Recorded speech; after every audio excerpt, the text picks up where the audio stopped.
Assalamualaikum warahmatullahi wabarakatuh. Bismillah, alhamdulillah, wassalatu wassalamu ala rasulillah Sayyidina wa habibina wa maulana Muhammadin ibni Abdillah wa ala alihi wa ashabihi wa mawalah, amma ba'dah. Saudara-saudara sekalian yang kami hormati, amat disayangkan masih saja terjadi pelecehan-pelecehan kepada agama kita, yaitu pelecehan kepada junjungan kita Nabi besar Muhammad Sallallahu Alaihi Wasallam.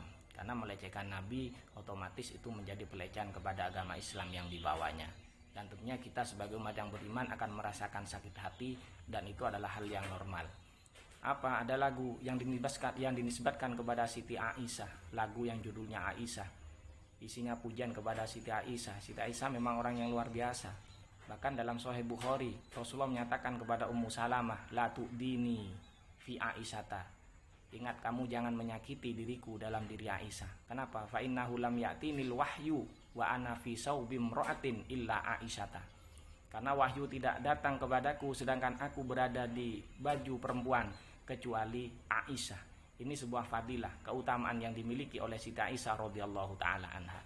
Kita kembali kepada pokok permasalahan. Pelecehan apa yang dimaksud? Yaitu kata Nabi diganti dengan kata babi. Kemudian ada penambahan kata-kata iwi-iwi, sebuah kata yang tidak pantas ketika dinisbatkan kepada junjungan kita Nabi besar Muhammad Sallallahu Alaihi Wasallam. Allah sendiri sudah menyatakan, memberi pengajaran kepada kita agar kita berhati-hati di dalam mengatakan atau menisbatkan ucapan-ucapan ketika dihubungkan kepada junjungan kita Nabi besar Muhammad Sallallahu Alaihi Wasallam. Di dalam Al-Quran Allah sudah menyatakan, Bismillahirrahmanirrahim, ya ayyuhalladzina amanu la taqulu ra'ina wa qulundurna wasma'u. Wahai orang yang beriman, jangan katakan ro'ina, tapi katakan undurna. Secara bahasa, ro'ina dengan undurna ini sebenarnya maknanya hampir sama. Ro'ina iltafit ilaina, menghadaplah kepadaku. Undurnya artinya lihatlah aku, sebenarnya hampir sama. Cuman kata ro'ina ini juga mempunyai konotasi penghinaan. Kebiasaan orang Yahudi, kata-kata ro'ina ini berarti sebuah penghinaan. Sehingga karena ada bermakna penghinaan, maka Allah melarang kita mengatakan ro'ina kepada Nabi, tapi menyuruh kita, memerintah kita mengatakan undurna. Padahal secara bahasa artinya hampir sama. Tapi yang satu karena punya konotasi yang tidak baik, sehingga tidak pantas untuk diungkapkan kepada Nabi kita, Nabi besar Muhammad Sallallahu Alaihi Wasallam. Contoh sederhana, kalau ada bahasa Arab mengatakan akalan Nabiyu Sallallahu Alaihi Wasallam. Akala artinya makan. Artinya apa? Terjemahannya Nabi makan. Itu tidak masalah. Cuman makan di dalam bahasa Jawa ataupun di dalam bahasa Madura itu ada bahasa yang bisa bahasanya itu halus, bisa bahasanya itu kasar, yang berarti penghinaan juga, pelecehan juga. Contoh makan, kalau dalam bahasa Jawa itu bisa artinya dahar, nedo, bisa juga artinya badok. Itu sama penerjemahan dari kata akala. Dalam bahasa Madura juga seperti itu, artinya asemoh, adeer, abeduk. Itu artinya sama dari kata akala. Cuman penempatannya nanti akan berbeda. Kalau kita mengatakan Rasulullah adeer, maka orang Madura yang mendengar itu tidak akan marah. Tapi kalau mengatakan Rasulullah abeduk, pasti yang mendengar akan marah. Begitu juga dengan orang Jawa. Kalau ada yang mengatakan Rasulullah dahar, tidak akan marah mendengarnya. Tapi kalau mengatakan Rasulullah mbadok, itu adalah sebuah penghinaan dan pasti yang mendengarnya akan marah. Ini kita harus hati-hati ketika menisbatkan kata-kata kepada junjungan kita Nabi besar Muhammad Sallallahu Alaihi Wasallam. Bahkan Allah pun sudah mengingatkan kita seperti tadi ayatnya yang sudah saya sampaikan. Bahkan ada sebuah kasus di mana Siti Aisyah pernah ditempeleng oleh ayahnya sendiri. Bahkan hingga berdarah, ditempeleng pipinya hingga berdarah. Kenapa? Karena dianggap salah ketika menisbatkan kata-kata kepada Nabi kita Nabi Muhammad Sallallahu Alaihi Wasallam. Seperti kisah ini dikutip oleh Imam Ghazali dalam kitabnya Ihya Ulumuddin juz 2. Bahkan hadis ini, riwayat ini juga disampaikan oleh Imam Al-Khatib Al-Baghdadi di dalam kitab tarikhnya, juga Imam Tobroni di dalam Al-Mu'jamul Awsatnya. Walaupun demikian, hadisnya ini sanadnya menurut Imam Al-Iraqi, sanadnya ini adalah sanadnya yang lemah, doif. Tapi paling tidak ini menjadi pelajaran bagi kita. Bagaimana kisahnya? Bismillahirrahmanirrahim. Wajaro bainahu wa baina Aisyata kalamun. Jadi pernah suatu terjadi sebuah perdebatan ya. Kalau kita mengatakan perdebatan antara Siti Aisyah dengan Rasulullah Shallallahu Alaihi Wasallam. Entah apa yang menjadi isi dari perdebatan itu sehingga memaksa hatta adkhala bainahuma Abu Bakrin radhiyallahu anhu hakaman wastashhadahu, sehingga harus mendatangkan sahabat Abu Bakar untuk dijadikan penengah sekaligus dijadikan saksi.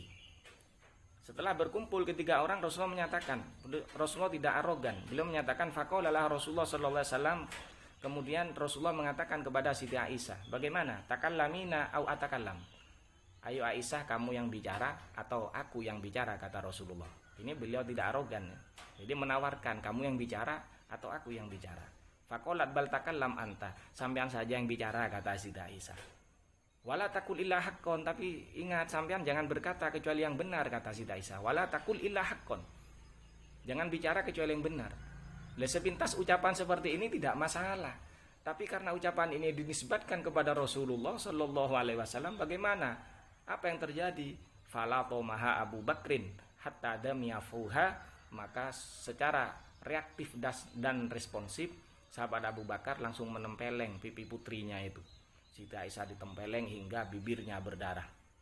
Waqala, dan sahabat Abu Bakar mengatakan, ya adiyata nafsiha, musuh dirinya sendiri. Aw yaqulu ghairal haqqi, apakah Rasul akan berbicara selain dari yang hak? Kalau ucapan jangan bicara kecuali yang hak diarahkan kepada kita, itu menjadi hal yang biasa lumrah. Tapi ketika dinisbatkan kepada Rasulullah, itu akan menjadi sesuatu yang bermasalah. Makanya sahabat Abu Bakar langsung menempeleng dan mengatakan, apa Rasulullah akan bicara dengan sesuatu yang tidak benar? Karena mengetahui ayahnya marah, fastajarot bi Rasulillah sallallahu alaihi wasallam wa qa'adat khalfa dhahrihi. Akhirnya Siti Aisyah setelah ditempeleng ketakutan, dia minta tolong kepada Rasulullah, minta perlindungan kepada Rasulullah hingga duduk di belakang Rasulullah sallallahu alaihi wasallam. Akhirnya Rasulullah mengatakan, faqala lahu Nabi sallallahu alaihi wasallam, akhirnya Nabi berkata kepada sahabat Abu Bakar, lam nat'uka lihada, aku tidak mengundangmu, aku tidak mendatangkanmu ke sini bukan untuk ini. Wala aradna minka, dan ini tidak saya inginkan. Ini kata Rasulullah sallallahu alaihi wasallam. Dari kisah ini paling tidak ada pelajaran yang bisa kita ambil sebagai pelajaran yang berharga. Apa? Yang pertama, bagaimana Rasulullah sallallahu alaihi wasallam di dalam mengatasi masalah itu pasti mengedepankan wasawirhum fil amri, bermusyawarah. Beliau tidak arogan. Beliau mementingkan kebersamaan. Itu yang pertama. Kemudian yang kedua, Rasulullah tidak menyukai kekerasan. Jadi ketika sahabat Abu Bakar reaktif dengan menempeleng, ini sebuah kekerasan, maka Rasulullah mengingatkan, ma'arodna minka hada, aku tidak menginginkan ini darimu. Lam nat'uka lihada, aku tidak mengundangmu karena ini, bukan. Dan aku tidak menginginkan kejadian seperti ini. Ini Rasulullah tidak menyukai kekerasan. Tindak kekerasan tidak disukai oleh junjungan kita Nabi besar Muhammad sallallahu alaihi wasallam. Kemudian pelajaran yang ketiga, agar kita berhati-hati ketika menisbatkan kata-kata, ketika dinisbatkan kepada junjungan kita Nabi besar Muhammad sallallahu alaihi wasallam, karena kata-kata itu ketika menjadi hal yang biasa ketika dinisbatkan kepada kita, tapi akan menjadi sesuatu yang salah ketika dinisbatkan kepada junjungan kita Nabi besar Muhammad sallallahu alaihi wasallam. Kemudian yang keempat, reaksi sahabat Abu Bakar. Bagaimana sahabat Abu Bakar ketika mendengar ada sebuah ucapan yang tidak pantas kepada Rasulullah, beliau reaktif secara fisik, langsung menempeleng putrinya. Ini sebuah bentuk ghirah, yaitu kecemburuan karena cintanya. Jadi ketika ada pelecehan kemudian umat Islam menunjukkan reaksi yang sedemikian rupa, saya kira itu wajar. Tapi tetap kalau ada pelecehan seperti sekarang terjadi yang viral, tetap kita serahkan kepada pemerintah, karena bagaimanapun juga pemerintah sudah mengatur ada pasal-pasal tentang penistaan agama atau simbol-simbol agama. Demikian yang bisa saya sampaikan, mudah-mudahan bermanfaat bagi kita semua. Amin Allahumma amin.